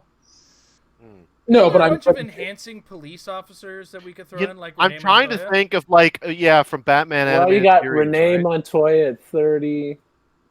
You got whatchamacallit, Thoris at 30. Barbara Gordon at 35. Thoris is another call. Yeah. Harvey Dent, if you want to get the prob on there, but you're already. Oh, Hawkman and Hawkgirl have police? Yes, they do. Yeah. Oh my goodness. Yeah. Barbara Gordon. But I just don't. Leadership and enhance and PD. Goodness. Yeah. Good lord. Welcome to the Spider-Man family, Barbara. Manager has leadership already too, right? So. Oh, jeez. Anyway, I guess that the point we're driving towards here, ladies and gentlemen, just to get us back on track, is that he's really good. And that he creates a lot of good opportunities. So, we've all talked ourselves into a depression about just how overwhelming certain combinations are going to be. But pretty strong early preview for this set, I think. Yeah. Like when we compare it to the Fantastic Four preview, where it was like, okay, this Invisible Woman looks pretty cool. This Super Skrull looks like it could do some stuff. This she thing, and whatever, right? Yeah. Valeria. And did we get Valeria? And I'm talking about the Game Trader magazine right now. The very first one? Sorry, yeah. It was. We got Super Skrull really early, didn't we? Yeah, that Super Skrull was part of that article. Invisible Skrull and she thing, yes. Yeah. So it was like, Fantastic Four looked pretty all right, and then we see Spider-Man. Like, rules don't matter anymore. Okay. Right.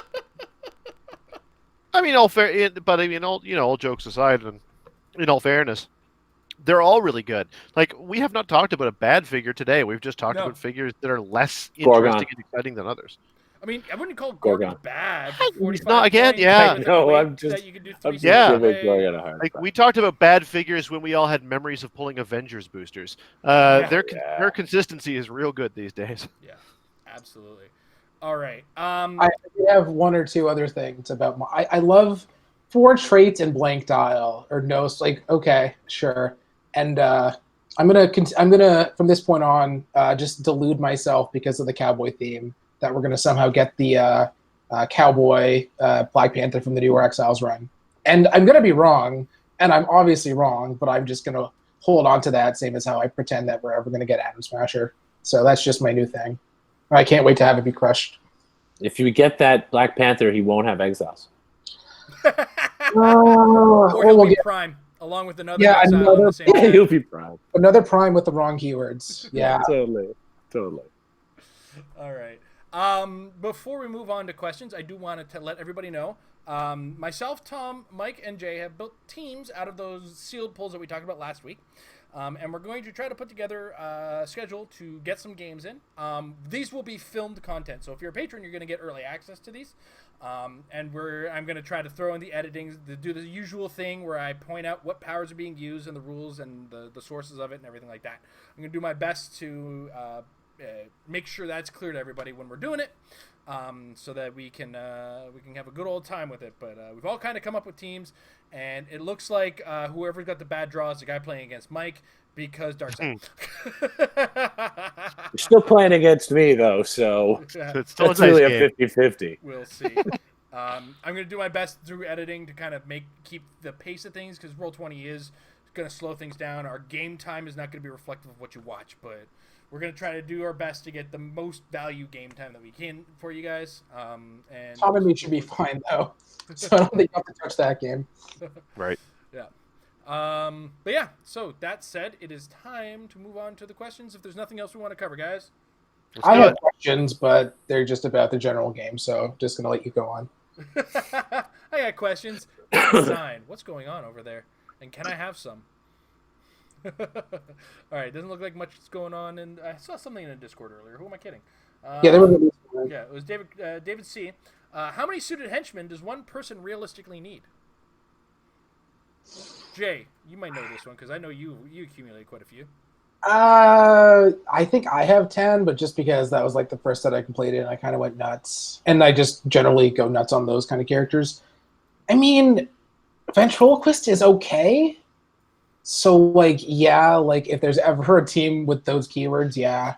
So, like, the most I think I've ever seen was 2 main force, but that was because ID cards, and they don't even fill in for theme on Gotham. Like, if you're if you're not planning on playing Ventriloquist, it's 2, and even then, I really don't know when. To add on to where you're going with that, 2 on force is generally where I go with something like a generic of that low points. If it does get generated, I try to keep 5, just for those weird games where something weird happens. I will put 5. I'll keep 5 in my collection. So I think 5 was good. Yeah. 5 was going to be the number I would say is a nice number to have. But it's also worth noting that you can reuse them from your KO area, so you don't necessarily need as many as you think. So yeah, I mean, at least 1, because like worst case scenario, he gives Underworld to your wildcard teams. Also, yeah, you can throw him on that team and just have everybody carry each other. Sorry if I made it worse, but you made it better by making it worse. Yeah, honestly, without ID card fluff or whatever, I don't ever see playing more than 1 main force, unless you have some really weird use for them that I cannot fathom. All right. Tom, I know you don't usually keep too much of a collection, but I mean, they're common, so they're really easy to get a hold of, and because of that, I assume that if you're any sort of a collector, you probably already have a couple or 3, and that's probably all you need if you know anybody. Yeah. Aftermarket buying on these generics that you do need multiples of, though, you do get a little bit shanghaied on that because, poor choice of word. You do get hijacked on that. Sorry, that's the word. That's why I wouldn't bother. Yeah. That's why they're like $5 a pop. Like, I don't. Student henchmen, really? Well, I don't think they're worth it because everyone's got them. Yeah. It's not quite the same as like the Tribbles were, where not everyone got Star Trek, and the Tribbles were oddly rare even for a common in that set. So they were a little bit harder to pin down. With Student Henchmen, I can't think of anybody who doesn't have a pocket full. I know. So they might have dropped since, but I know out of the gates they went up to like $5 a pop. Yeah. Right, but like, prices will settle sort of thing. The problem with any DC figure as opposed to Marvel is they just get way less sets, so it's not even like you can speculate because they just get so little stuff. It's not even like, oh boy, maybe, but it's one set a year, so it's. Yeah. I still like them. It's just you're in the post ID card world, their usefulness decreases. Yeah, I'm actually doing a quick. Yeah, they're $5.50 on Troll and Toad right now. Wow. So, yeah. I also can't remember. I mean, obviously Spider-Man set's going to happen, but I just can't really think of wild cards that are used now, really, unless I'm just forgetting one. But because Doom isn't a wild card anymore, so yeah. All right, so then we move on. It looks like wild card has just got a bit of a future. It's just not quite there yet. I mean, you're already kind of limited. If you're looking for wild cards, if they need the future keyword too, then you're really narrowing it down. Put the bottle down, Tom. The Taskmaster chase. I'm gonna show myself out. Bye, everybody. Yeah. All right. Yeah, we got two people who own that chase here. Yeah. Oddly enough, I do kind of wish I got it in the second box of Black Widow that I opened because we got enough recruits out of it. God damn it, you beat me to it, Tom. I was about to say I already sold it for $80. You sure? So... You sure about that? You sure you want to trade? I'll trade you. That Taskmaster looks pretty good. It is really good. You know about Black Widow. You're never going to use Black Widow. Come on. It's good. I'm not. I also would prefer not to get a divorce. All right. The first character Amber gets excited for in competitive play. And you guys want me to trade it? Ha! Yes. To me. Carry on. George Himes has a two-parter. Which trait is better for the metagame? Justice League removing tokens or Injustice League giving tokens? And how long did Jason gently weep when he saw the Doombot preview? Okay. So I'm going to let Mike take the lead on this one after I say it was kind of a tear of happiness. It wasn't a weeping. It was just a single tear formed in the side of my eye once the Doombot got previewed, and it just kind of went down and just settled in my beard. That's why I've been kind of combing my beard. It's stuck in there. I don't know where it went. Mike, Justice League versus Injustice League. I mean... The answer is clear. Is it, though? Personally, I think Injustice League is better.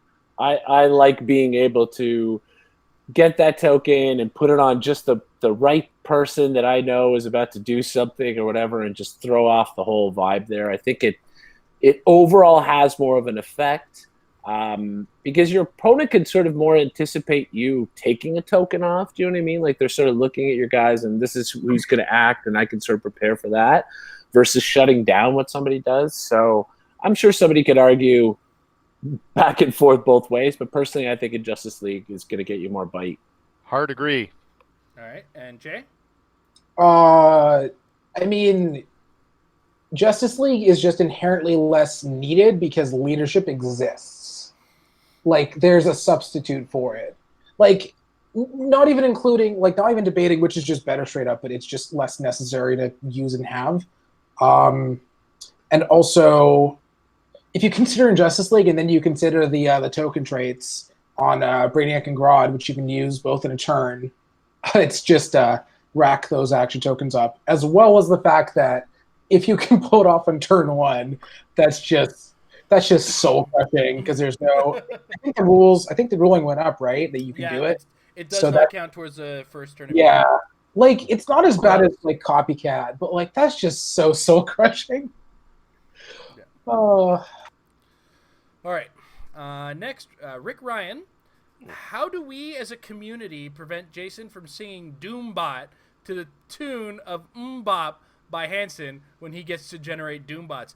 You've already heard me do it, and I haven't even generated them yet. You think you're going to stop me now?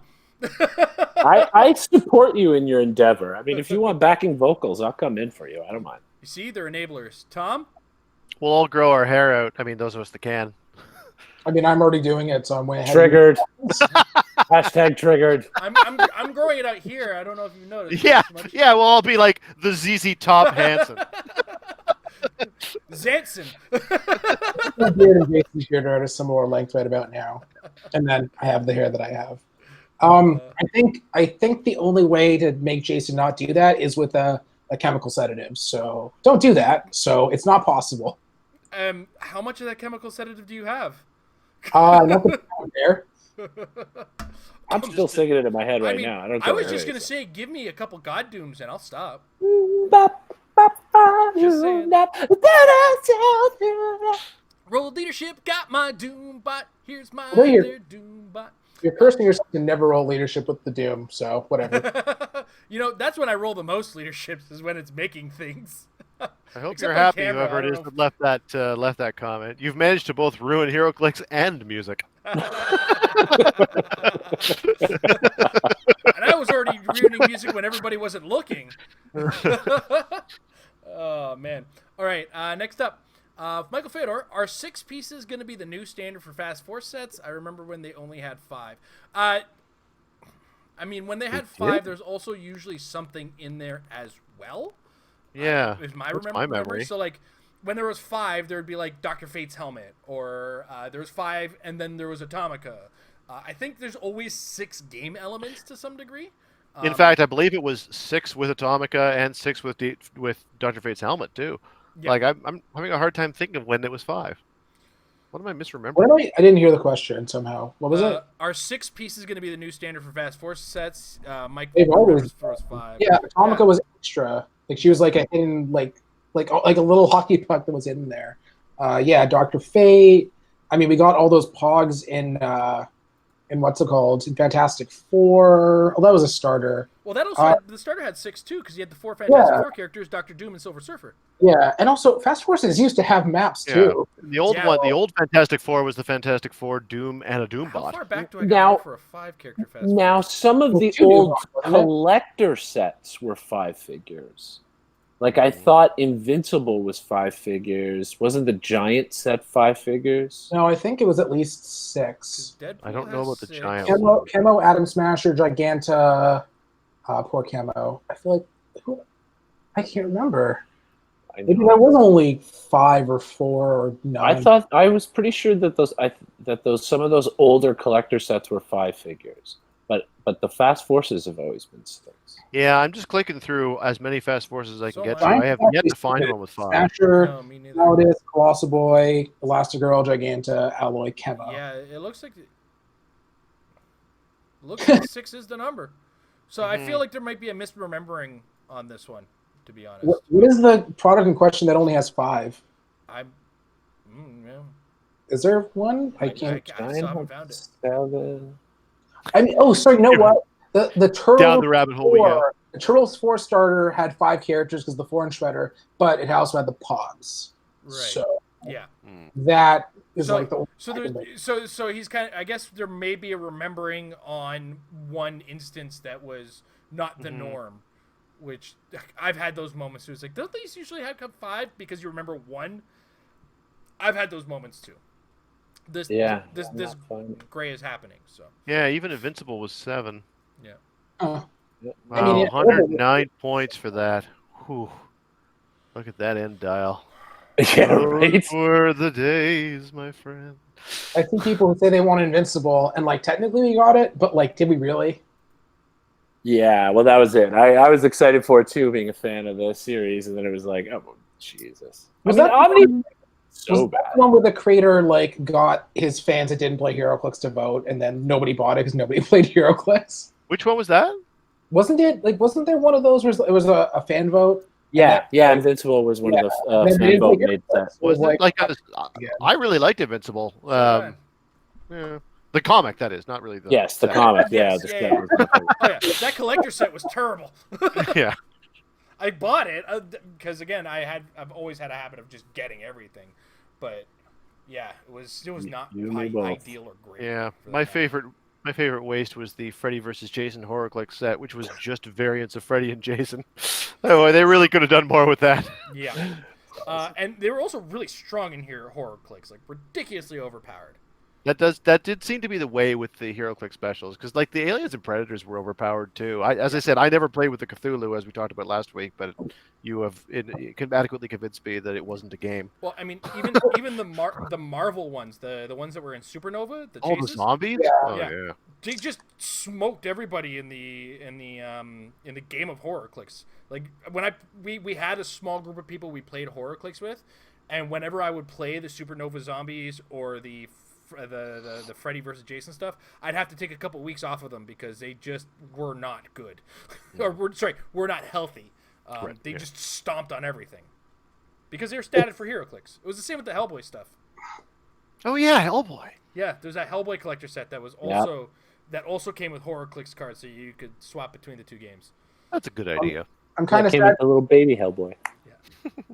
I'm kind of sad to hear that the Hulk was inversely as good in HorrorClix, which is too far in the other direction. Such a shame. Hey, you got something out of it. Yeah, with that amazing sculpt. Yeah. Well, the sculpts of HorrorClix were so good. Like I've never been into that particularly, but you just get excited sometimes playing with a team of miniatures that look really cool. Yeah, I mean, there's things like astronaut zombies and stuff like that. Like, there's some really creative ideas. Or your imaginary friend was like this big puffball thing. It was so cool. Yeah. Looking. I've used HorrorClix sculpts for stuff in HeroClix since they're so awesome. Like there was a Ghost Tiger, which I used for the Wizard, funnily enough. So. The Wizard. Hey, look! Just as we were talking about that, somebody found these guys while organizing old characters, and it was these supernova zombies. Wow, good for them. Interesting find there. It wouldn't shock me if they were still worth a fair amount. They're like the first round chases and everything. Well, yeah, because I was going to look it up because I kind of wanted to. I remembered he existed. Because you also got to think those were hard to find in cases of 48 packs. Like a pack of HeroClix back then was 48 packs, and you weren't guaranteed one of those in a case. It'd be like 1 in every 6 cases you'd get them. So. Mm-hmm. All right. On that note, I think we're all done here. Are you guys done? Good to go. We previewed out. We've talked I've done it in every possible way. Jay's throwing up his hands. He's not on camera anymore, but he's just like, I'm done with this. Why do I judge this game? Why do I even involve myself? No. That's the thing. Depending on how healthy the environment, sometimes judging is a different kind of fun. It's just breaking people's dreams. It's like, does this not work anywhere? No, it doesn't work like that, man. I don't know why you thought it worked like that. Don't pick on Mike like that. Come on. That's usually how it goes. Yeah. I really want it to work like this. Is this how it works? Of course, that's not how it works. Yeah, that is the way of it. All right. Troll has it not in stock at $60 for what it's worth. Huh. All right. But I want to thank Tom and Mike and Jay for joining me this week. It was a heck of a ride down Preview Lane. I can't wait to see more previews. I'm really looking forward to this Fantastic Four set. I have not been let down yet, so I appreciate everything that seems to be coming out of this set. Appreciate our patrons over at patreon.com/MarriedWithClicks. Also appreciate our support from MajesticCCG.com. Check out MajesticCCG.com/Apex-Insiders.